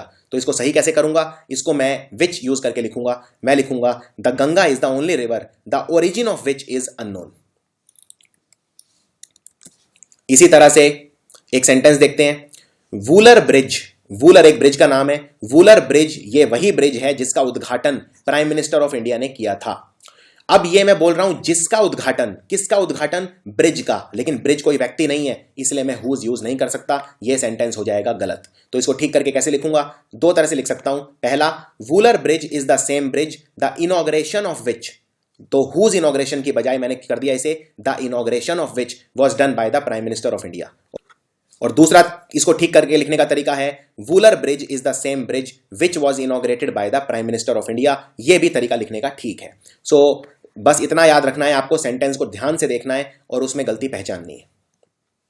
अब हम बात करते हैं एक बहुत इंपॉर्टेंट प्रोनाउंस की तरफ, जो एग्जामिनर्स के फेवरेट हैं, जिन्हें बोलते हैं रिफ्लेक्सिव प्रोनाउन। सो रिफ्लेक्सिव प्रोनाउन क्या होते हैं? रिफ्लेक्सिव प्रोनाउन होते हैं जिनके एंड में लगता है सेल्फ या सेल्व्स, जैसे for example myself, yourself, herself, himself, ये सारे हैं reflexive pronoun. Itself, ourselves, yourselves, themselves, इनमें जो सेल्व्स वाले हैं ये बहुवचन होते हैं और सेल्फ वाले एक वचन होते हैं। सो ये हैं सारे सिंगुलर और ये हैं सारे प्लूरल। माई सेल्फ का बन जाता है आवर सेल्व्स, यूअर सेल्फ का बन जाता है यूअर सेल्व्स, इस तरह से हिम सेल्फ, हर सेल्फ इनके बन जाते हैं them selves etcetera. So for example ये इनमें आप देख सकते हैं, I learned a lot about my self at school, मैंने अपने बारे में बहुत ज़्यादा पढ़ा, स्कूल के अंदर अपने बारे में जाना। गौरव मेक्स हिज फूड हिमसेल्फ, गौरव अपना खाना खुद बनाता है। इसमें एक चीज़ नोटिस करने वाली ये है कि ये जो माई सेल्फ, हिमसेल्फ, ये सब जो शब्द हैं ये सेंटेंस में किसी को रेफर करेंगे। जैसे यहाँ पे गौरव अपना खाना खुद बनाता है, तो खुद बनाता है, इससे पहले बताना पड़ेगा कौन अपना खाना खुद बनाता है, यानी गौरव। यानी एक हिमसेल्फ वगैरह, माई सेल्फ, इनसे पहले कोई और नाउन या प्रोनाउन सेंटेंस के अंदर जरूर होगा। For example, they should divide the food among them selves, उन्हें अपने आप में खाना बांट लेना चाहिए। तो देम सेल्व से पहले दे भी लिखा होगा, तभी पता चलेगा कि उन्हें अपने आप में बांट लेना चाहिए, यानी दे की बात हो रही है। इसी तरह से उसने पहाड़ खुद चढ़ा, she climb the mountain her self, her self से पहले कोई पर्सन भी बताया होगा जिसने ये काम किया, हर सेल्फ यानी शी।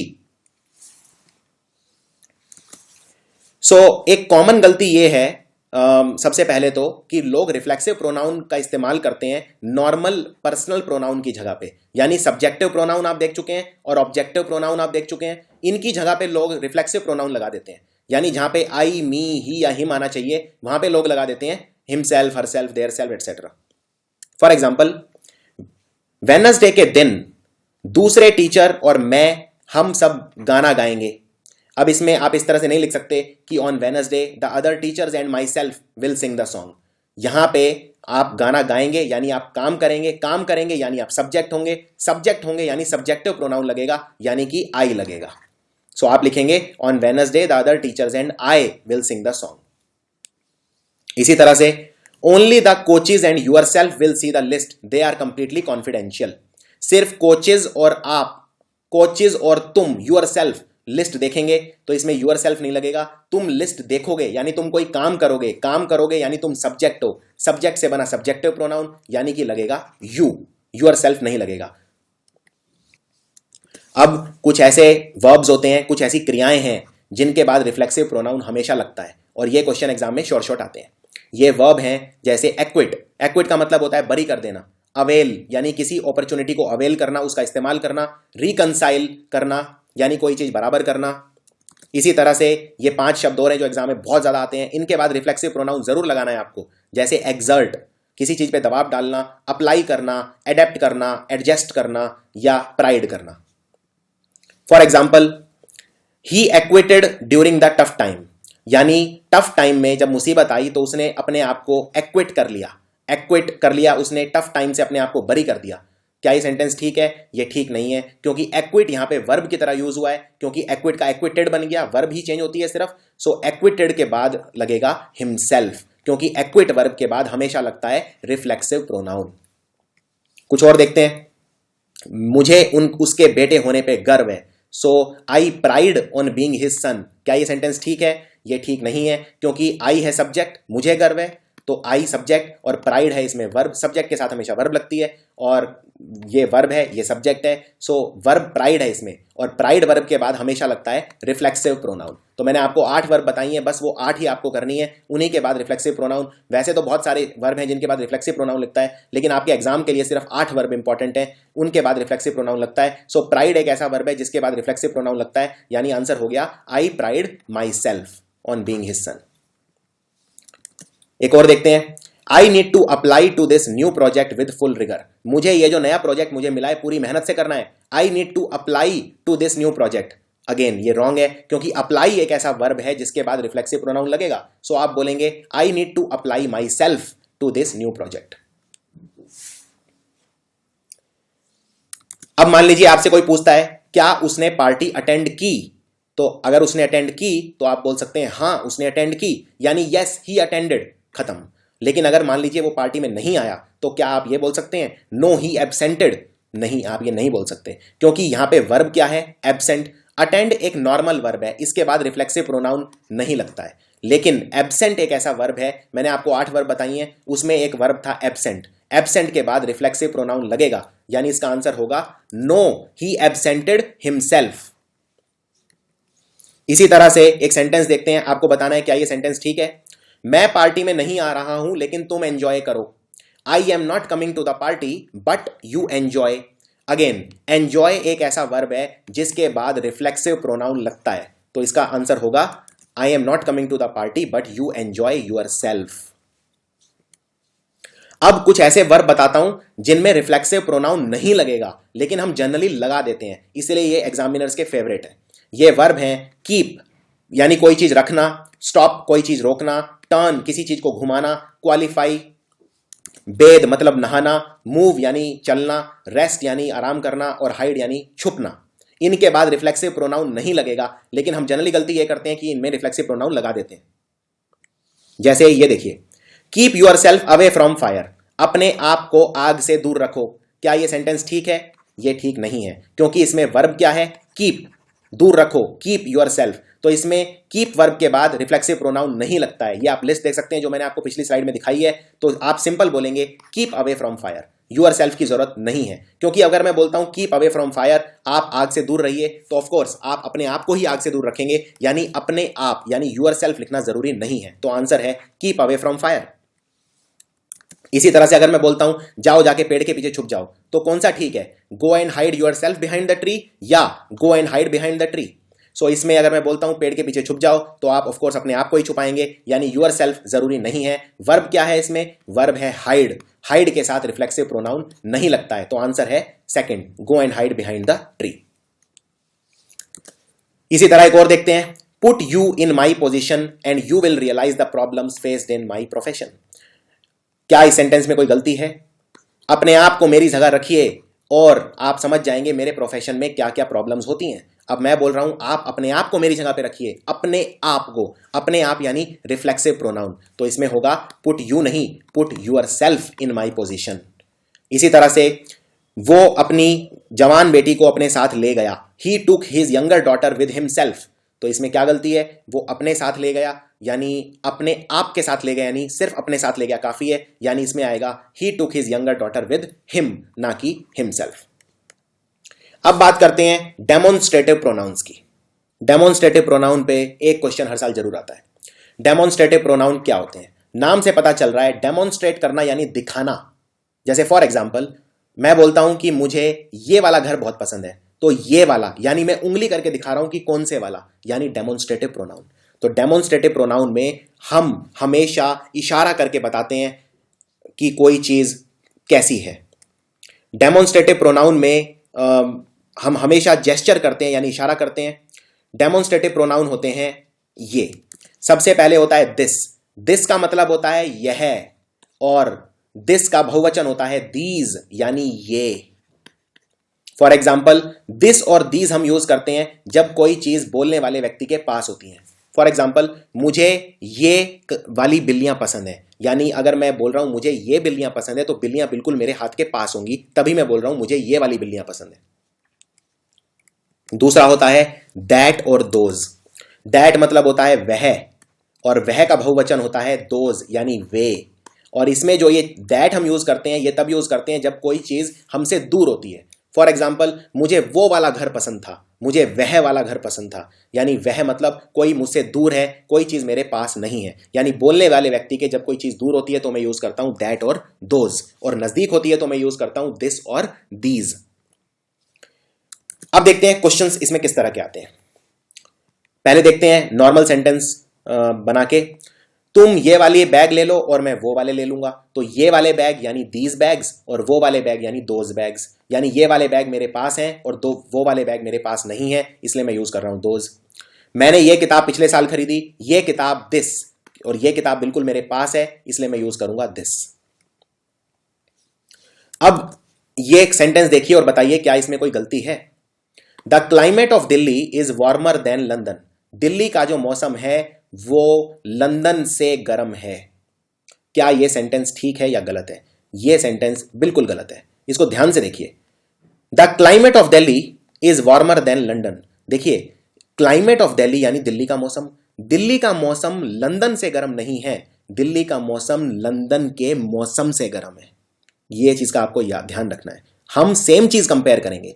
अगर हम दिल्ली का मौसम कंपेयर कर रहे हैं तो लंदन का भी मौसम कंपेयर करेंगे। हम दिल्ली के मौसम को लंदन से कंपेयर नहीं कर सकते, लंदन के मौसम से कंपेयर कर सकते हैं। तो इसका आंसर होगा the climate of Delhi is warmer than the climate of London.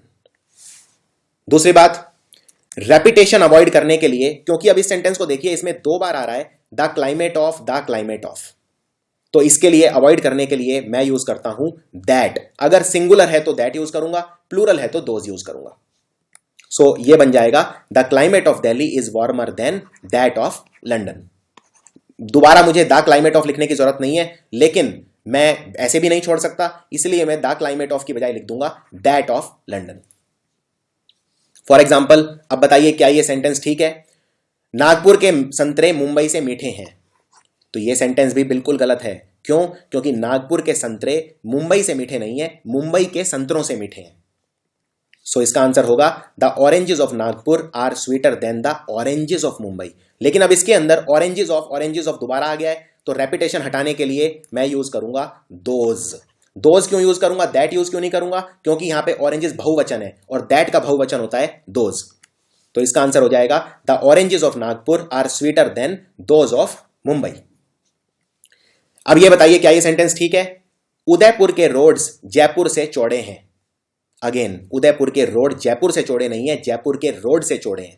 तो इसका आंसर हो गया the roads of Udaipur are wider than the roads of Jaipur. और यहां पे रेपिटेशन हो गया, 2 बार आ गया द रोड्स ऑफ। तो रोड्स कैसे हैं? बहुवचन, इसलिए मैं यूज करूंगा, सही आंसर है the roads of Udaipur are wider than those of Jaipur. अब बात करते हैं अगले केस, जिसको बोलते हैं पोजेसिव प्रोनाउंस। पोजेसिव 2 तरह के होते हैं, एक होते हैं पोजेसिव एडजेक्टिव और दूसरे होते हैं पोजेसिव प्रोनाउन। तो इन पे भी अक्सर सवाल आते हैं, काफी इंपॉर्टेंट टॉपिक है ये भी प्रोनाउंस के अंदर। तो देखते हैं इनमें फर्क क्या है। पोजेसिव एडजेक्टिव जो होता है वो किसी नाउन की विशेषता बताता है, यानी विशेषण, ये एक तरह का विशेषण है। और जो पोजेसिव प्रोनाउन है वो किसी नाउन की जगह ले लेता है, क्योंकि जितने भी प्रोनाउन है, जितने भी सर्वनाम है, वो नाउन की यानी संज्ञा की जगह ले लेते हैं। सो सबसे पहले देखते हैं पोजेसिव प्रोनाउन। पोजेसिव प्रोनाउन किसी चीज की ओनरशिप बताते हैं कि कोई चीज किसकी है, यानी अगर कोई चीज मेरी है तो वो मेरी रहेगी, यानी पोजेसिव प्रोनाउन यूज करूंगा। ये है पोजेसिव एडजेक्टिव, माई मेरा, यूअर तुम्हारा, हिज उसका, हर उसका, इट्स उसका, किसी वस्तु के लिए यूज करते हैं इट, आवर हमारा, यूअर तुम्हारा और देयर उनका। ये सारे हैं पोजेसिव एडजेक्टिव और ये हैं सारे possessive pronoun, mine, yours, his, hers, its, ours, yours और देयर्स। तो इनको साइड में रख के देखते हैं दोनों में क्या फर्क है। माई का बन गया माइन, यूअर का बन गया यूअर्स, हिज ही रहता है, हर का बन गया हर्स, यानी आप एस लगा दीजिए एंड में, आवर का बन गया आवर्स, यूअर का बन गया यूअर्स, देयर का बन गया देयर्स। और अब देखते हैं इन सब में फर्क क्या है, यानी माई और माइन में क्या फर्क है। फर्क है ये, अगर आपको बोलना है यह घर मेरा है तो आप बोलेंगे this is my house. Adjective के बाद हमेशा नाउन लगेगा, यानी पोजेसिव एडजेक्टिव के बाद हमेशा वस्तु लगेगी कौन सी है। लेकिन अगर आप ये वस्तु को पहले लिख दें तो फिर यहां पे पोजेसिव प्रोनाउन लगेगा। इस सेंटेंस में हाउस है, हाउस को पहले अगर आप भेज दें तो आप ये बोलेंगे दिस हाउस इज माइन। लेकिन अगर आप हाउस को बाद में लिखेंगे तो लिखेंगे दिस इज माई हाउस। आप ये नहीं बोल सकते दिस इज माइन हाउस, क्योंकि माइन के बाद कुछ भी नहीं लगता है, क्योंकि माइन है पोजेसिव प्रोनाउन, लेकिन माई है पोजेसिव एडजेक्टिव, और एडजेक्टिव हमेशा नाउन या प्रोनाउन की विशेषता बताता है, इसीलिए इसके बाद हमेशा ऑब्जेक्ट लगेगा। फॉर एग्जाम्पल, यह घर उसका है, दिस इज हर हाउस। लेकिन अगर आप हाउस को पहले भेज दें तो दिस हाउस इज हर्स। तो ये हर है पोजेसिव एडजेक्टिव क्योंकि इसके बाद नाउन लगा है, और हर्स है पोजेसिव प्रोनाउन। तो जो एस वाले हैं उनके बाद कुछ नहीं लगेगा। एक और केस देखते हैं, ये हमारी पेंसिल हैं, दीज आर आवर पेंसिल्स। अब जो ये पेंसिल हैं ये क्या है, वस्तु यानी नाउन, तो यहां पे लगेगा पोजेसिव एडजेक्टिव। लेकिन अगर मैं पेंसिल हटा दूं तो ये हो गया ये हमारी हैं, यानी दीज आर आवर्स। तो यहां पे मैंने कोई वस्तु नहीं लगाई है, इसीलिए पॉजेसिव प्रोनाउन यूज करूंगा।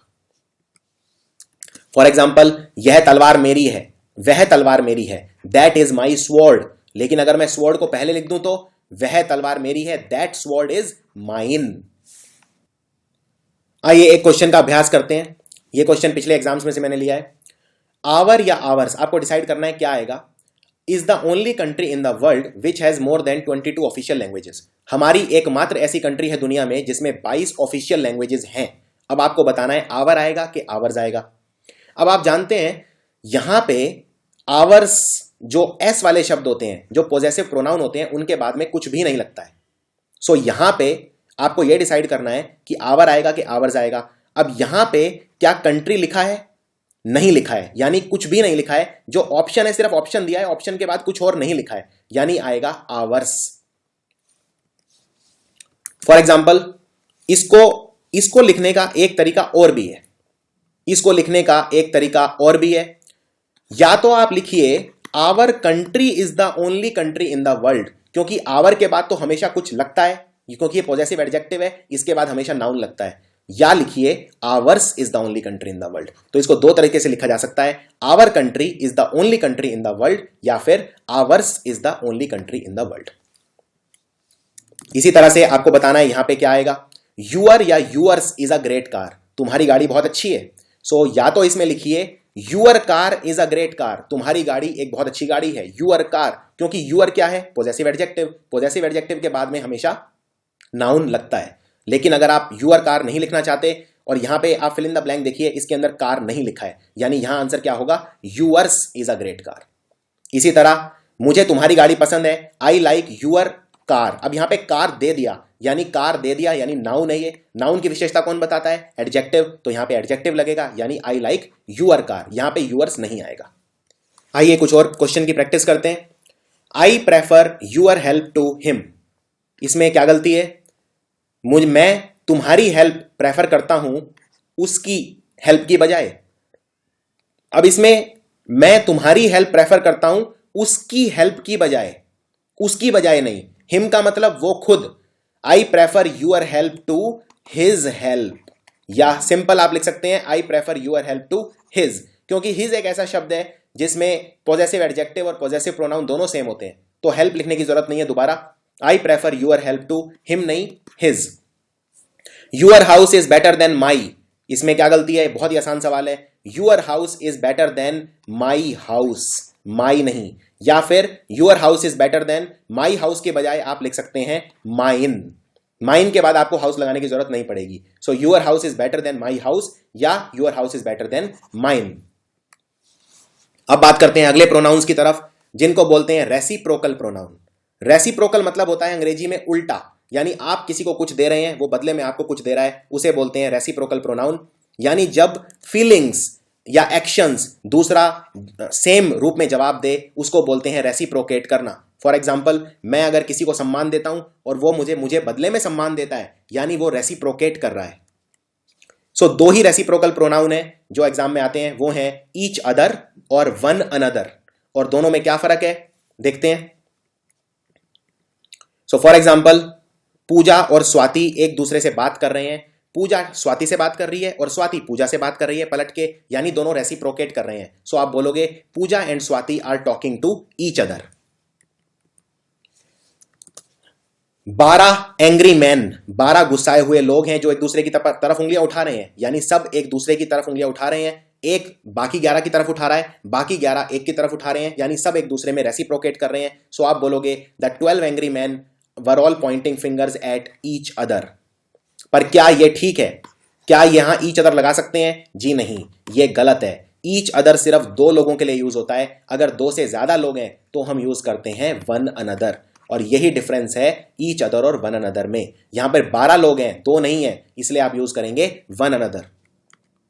अब ये देखते हैं ये क्वेश्चन, ये हर बार एग्जाम में रिपीट होता है। The father said that we should all love each other. क्या ये सेंटेंस ठीक है? फादर ने कहा हम सबको एक दूसरे से प्यार करना चाहिए। अब यहां पे कितने लोग हैं जिसे प्यार करना चाहिए? ऑफ कोर्स जब ये बात की गई है तो एक जनरल सेंस में की गई है। हम सबको मतलब हम जितने भी लोग हैं, हजारों लाखों, हमें पूरी मानवता से प्यार करना चाहिए। यानी ईच अदर यूज नहीं करेंगे। ईच अदर सिर्फ यूज करते हैं दो लोगों के लिए। सो इसका आंसर होगा the father said that we should all love one another. So ये गलत है, ईच अदर आप यूज करेंगे वन अनदर। अब कुछ और एडवांस चीजों पे नजर मारते हैं प्रोनाउंस के ऊपर। ये सेंटेंस देखिए, ये गलत है। मैं तैरना चाहता था, I wanted to swim, but the attendant said you had to be at least 6 feet tall. अब ये एक इनडायरेक्ट स्पीच का सेंटेंस है। मान लीजिए मैं किसी स्विमिंग पूल में गया और वहां पे मुझे गार्ड ने कहा कि मैं तुम्हें स्विमिंग करना अलाउ नहीं कर सकता क्योंकि तुम्हारी हाइट 6 फीट से कम है। अब जब मैं वापस आके किसी को बताऊंगा तो मैं क्या कहूंगा कि अटेंडेंट ने मुझे कहा कि मुझे 6 फीट का होना चाहिए था। मैं ये नहीं कहूंगा कि तुम्हें 6 फीट का होना चाहिए था। जब मैं स्विमिंग पूल गया था तब मुझे अटेंडेंट ने जरूर ये कहा था कि तुम्हें 6 फीट का होना चाहिए, लेकिन आज जब मैं वो बात यहां आके किसी को बताऊंगा तो मैं कहूंगा कि मुझे 6 फीट का होना चाहिए था। तो इसमें मैं you had to be 6 feet tall नहीं कहूंगा, मैं कहूंगा I had to be 6 feet tall. So answer है I wanted to swim but the attendant said I had to be at least 6 feet tall. इसी तरह एक और केस देखते हैं। Many college students have access to a writing centre where you can get tutoring. बहुत सारे college students एक ऐसे राइटिंग सेंटर में जाते हैं जहां पे तुमको ट्यूटरिंग मिल सकती है। अब यहां पे तुमको ट्यूटरिंग नहीं मिल सकती, उनको ट्यूटरिंग मिल सकती है, तो आप यू नहीं यूज करेंगे, आप करेंगे they. Many college students have access to a writing centre where they can get tutoring. अब बात करते हैं डिस्ट्रीब्यूटिव प्रोनाउंस की तरफ। बहुत ही ज्यादा इंपॉर्टेंट है डिस्ट्रीब्यूटिव प्रोनाउन। डिस्ट्रीब्यूट नाम से ही पता चल रहा है, डिस्ट्रीब्यूट यानी बांटना। ये 4 हैं मुख्य जो एग्जाम में आते हैं, आइदर, नाइदर, ईच और नन। अब इनको डिस्ट्रीब्यूटिव प्रोनाउन क्यों बोल रहा हूं मैं? क्या डिस्ट्रीब्यूट कर रहे हैं, क्या बांट रहे हैं? ये बहुवचन को सिंगुलर में कन्वर्ट कर देते हैं। इसीलिए मैंने, यानी ये बहुवचनता को, प्लूरैलिटी को सिंगुलैरिटी में कन्वर्ट कर देते हैं, डिस्ट्रीब्यूट कर देते हैं, इसलिए बोलते हैं डिस्ट्रीब्यूटिव प्रोनाउन। आइदर और नाइदर 2 चीजों के लिए लगते हैं और 2 से ज्यादा के लिए लगते हैं मोर देन 2 के लिए ईच और नन। अगर आइदर है तो मतलब 2 चीजें होंगी, 2 से ज्यादा होंगी तो मैं आइदर को कन्वर्ट कर दूंगा ईच में, और नाइदर में यूज करूंगा 2 चीजों के लिए, और अगर 2 से ज्यादा हो गई तो मैं नाइदर को कन्वर्ट कर दूंगा नन के अंदर। फॉर एग्जाम्पल, मान लीजिए ये दिल्ली है और दिल्ली 2 रास्ते जाते हैं, एक ये और एक ये, यानी एक ये पहला रास्ता है रास्ता ए और नीचे वाला है रास्ता बी, और मुझे बोलना है दोनों में से कोई भी रास्ता दिल्ली जाता है, तो मैं बोलूंगा either of these roads leads to Delhi. Either का मतलब यहां पे 2 रास्ते हैं, लेकिन अगर मान लीजिए ये तीसरा रास्ता भी है सी और तीनों रास्ते दिल्ली जाते हैं, तो मैं बोलूंगा each of these roads leads to Delhi, क्योंकि 2 से ज्यादा हैं तो आइदर कन्वर्ट हो जाता है ईच में अगर 2 से ज्यादा चीजें हैं तो। इसी तरह मान लीजिए अगर 2 रास्ते हैं और दोनों में से कोई भी दिल्ली नहीं जाता है, तो मैं बोलूंगा neither of these roads leads to Delhi, यानी दोनों में से कोई भी रास्ता दिल्ली नहीं जाता है। सो ये दिल्ली है और ये 2 रास्ते हैं, लेकिन आप देख सकते हैं ये दोनों ही दिल्ली नहीं जा रहे हैं, तो मैं बोलूंगा neither of these roads leads to Delhi. मान लीजिए 3 रास्ते हैं, अगर एक रास्ता सी भी आ जाता है तो मैं बोलूंगा none of these roads leads to Delhi, क्योंकि जब नाइदर आता है 2 के लिए और नाइदर अगर 2 से ज्यादा के लिए हो जाए तो बन जाता है नन। अब ये बताइए इस सेंटेंस में क्या कोई गलती है?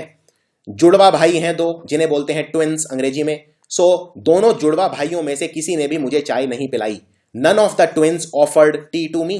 अब आप जानते हैं जुड़वा हैं मतलब कितने हैं? 2 के लिए मैं क्या यूज करता हूं? नाइदर। 2 से ज्यादा के लिए यूज करता हूं नन, इसीलिए नन नहीं आएगा, यहां पे आएगा neither of the twins offered tea to me. अब बात करते हैं शब्द बोथ की। बोथ का मतलब होता है दोनों। फॉर एग्जाम्पल, मुझे केले और संतरे दोनों पसंद हैं, तो मैं बोलूंगा I like both oranges and bananas. इसी तरह बोथ शब्द का इस्तेमाल हमेशा पॉजिटिव चीजों के लिए होता है, नेगेटिव में यूज नहीं करते हैं शब्द बोथ। फॉर एग्जाम्पल, अगर आपके मान लीजिए 2 दोस्त हैं और दोनों आज पार्टी में आ रहे हैं, तो आप बोलेंगे both of them are coming. लेकिन अगर दोनों ही नहीं आ रहे हैं तो आप ये नहीं बोल सकते कि both of them are not coming. Both के साथ नॉट नहीं लगाते हैं। फिर आप बोलेंगे 2 दोस्त हैं और दोनों ही नहीं आ रहे हैं, तो आप बोलेंगे neither of them is coming. Neither of them is coming. Neither क्यों? क्योंकि 2 लोग हैं और 2 से ज्यादा हैं तो नन। तो अगर मान लीजिए आपके 3 दोस्त हैं और तीनों पार्टी में नहीं आ रहे हैं, तो आप बोलेंगे none of them is coming. अब देखते हैं आखिरी, इट्स वर्सेस इट्स। एक बार, क्योंकि ये प्रोनाउन का पार्ट है, ये मैंने नाउन में भी वैसे कवर किया है। इट्स का मतलब होता है इट इज या इट हैज, जिसके अंदर एपोस्ट्रोफ लगा होता है। जैसे फॉर एग्जाम्पल, यह एक पक्षी है, it has been a pleasure meeting you. अब यहां पे it has been a pleasure meeting you और यहाँ पे इट इज अ बर्ड मतलब यह एक पक्षी है। अब इनको अगर छोटा करके लिखना है तो इट इज को छोटा करके मैं लिखूंगा इट्स अ बर्ड। इसी तरह इट हैज को छोटा करके लिखूंगा it's been a pleasure meeting you. For example मेरे पास एक चाकू है और चाकू के ब्लेड बहुत ज्यादा शार्प हैं, सो इट्स ब्लेड्स, इट्स मतलब होता है इसका या उसका। सो मेरे पास एक चाकू है, उसके ब्लेड बहुत शार्प हैं, उसके के लिए यूज करूंगा इट्स, इसके अंदर एपोस्ट्रोफ नहीं आएगा। एक और एग्जांपल देखते हैं। एक हाथी को उसकी स्ट्रेंथ पर बहुत गर्व है, उसकी ताकत पर बहुत गर्व है। An elephant is very proud of its strength, इसमें भी ये वाला इट्स नहीं आएगा जिसमें एपोस्ट्रोफ होता है, क्योंकि जिसके अंदर एपोस्ट्रोफ होता है इसका मतलब होता है इट इज या इट हैज। सो अब आपके लिए अभ्यास, बताइए इसमें क्या आएगा। द कैट कैरिड इट्स या it's kitten on the shoulder. बिल्ली के बच्चे को बोलते हैं किटन, तो बिल्ली ने अपना बच्चा उसके कंधे पे उठा लिया, बिल्ली ने उसका बच्चा कंधे पे उठा लिया, उसका बच्चा, तो उसके लिए क्या यूज करेंगे, इट्स, ITS। इसी तरह से बहुत लंबा समय हो गया है, it's been a long time. अब इसमें मैं बोल रहा हूं it has been a long time, और इट हैज को शॉर्ट में क्या लिखते हैं, इट्स विद एन एपोस्ट्रोफ, यानी इसमें होगा इट्स। सो ये था प्रोनाउन का कंप्लीट चैप्टर। बहुत ही बड़ा चैप्टर था, बहुत ही सारे कंसेप्ट थे। कम से कम 10-15 बार इस वीडियो को अच्छे से देखना है, सेंटेंस को प्रैक्टिस करना है और अपनी ग्रामर की कॉम्पिटेंसी डेवलप करनी है। आपको पहले नाउन वाला वीडियो देखना है, फिर प्रोनाउन वाला वीडियो देखना है और फिर बाकी वीडियोस देखने हैं, जैसे adjective, adverb, preposition, conjunction. Grammar में सबसे इंपॉर्टेंट चैप्टर है प्रोनाउन। अगर ये आपकी रीढ़ है, आपकी नींव है, अगर नींव मजबूत होगी तो आपकी व्याकरण पूरी मजबूत हो पाएगी। Thank you for watching.